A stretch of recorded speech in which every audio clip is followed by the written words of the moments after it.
हे आहे मुंबईचं एअरपोर्ट. मी बाहेर म्हणजे परदेशी फिरायला जात आहे. थोडं काम आणि थोडंसं फिरणं अशी ही ट्रिप. मुंबई एअरपोर्टवरती रात्रीचे 2:30 वाजता पोचलेली आहे. त्यामुळं थोडंसं फ्रेश होण्यासाठी फक्त एक कॉफी घेतली आणि पुढील प्रवासाला सुरुवात केली.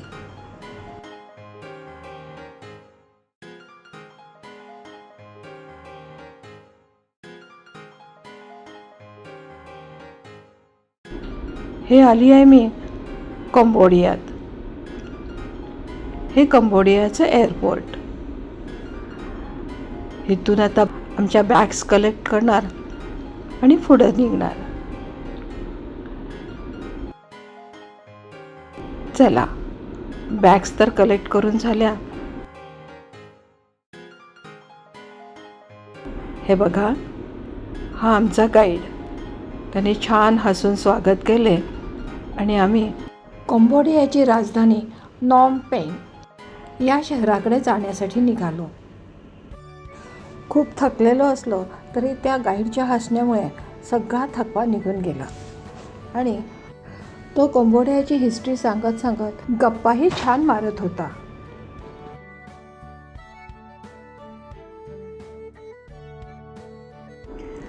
असं मी कारमधून बाहेर बघत बघत पुढे जात होते. अगदी स्वच्छ सिटी वाटत होती. एकंदरीत कंबोडियाची हिस्ट्री बघता अगदी थोड्या काळातच त्यांनी खूप डेव्हलपमेंट केलेली आहे, हे यावरून दिसत आहे. एअरपोर्टपासून हॉटेल 20 किलोमीटरवरती होतं. इथं असा पाऊसही पडत होता. सकाळचा उकाडा आणि दुपारचा पाऊस छान वाटत होतं. तसं पाहिलं तर मी कंबोडियात ऑड सीझनला आलेली आहे. कंबोडियाची हिस्ट्री ऐकत ऐकत तर कधी हॉटेलमध्ये पोचले हे कळलंसुद्धा नाही. अरे वा, हॉटेल आलंसुद्धा. येथील लोकल टाईमनुसार आम्ही 3:30 वाजता पोचलो. त्यामुळं थोडंसं काहीतरी लाईट खाऊन आम्ही रूमवरती जाणार होतो.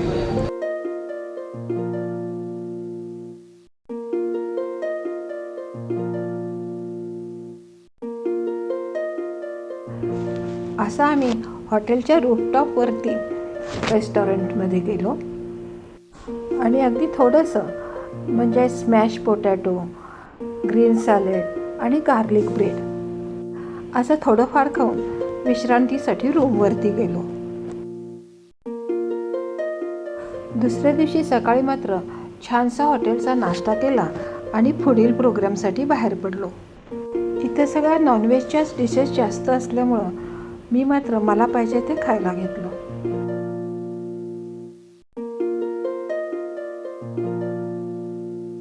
मी पूर्ण व्हेजिटेरियन असल्यामुळं व्हेजिटेरियन पदार्थ काही मिळतात का हे बघत आहे. तुम्ही कुठल्याही देशात जा, आपल्याला व्हेज पदार्थ जरा कमी मिळत असले तरी बटाटा, ब्रेड आणि कुठल्याही प्रकारचे जॅम, बटर हे तर मिळतंच. त्यामुळे मी कुठेही गेले तरी माझं काही अडत नाही. आणि अशा वेळेस मी फ्रूट्स मात्र भरपूर खाते. मी उगाचच कुठंतरी एखादा व्हेजिटेरियन पदार्थ आहे का बघत आहे, परंतु ते काही शक्य नाही हे माझ्या लक्षात आलेलं आहे.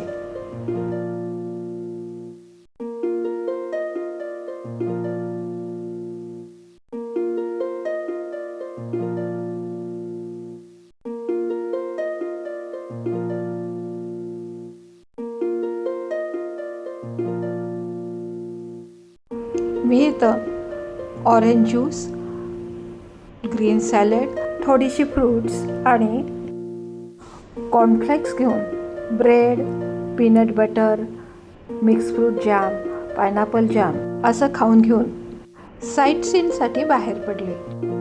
आता इथून पुढचा व्हिडिओ कधी तुमच्यापर्यंत पोहोचेल हे मी तुम्हाला आत्ताच सांगू शकत नाही. त्यामुळं मी कंबोडिया आधी बघून घेते आणि तुम्ही मात्र माझ्या पुढील व्हिडिओसाठी वाट बघा. लवकरच नक्की परत भेटूयात.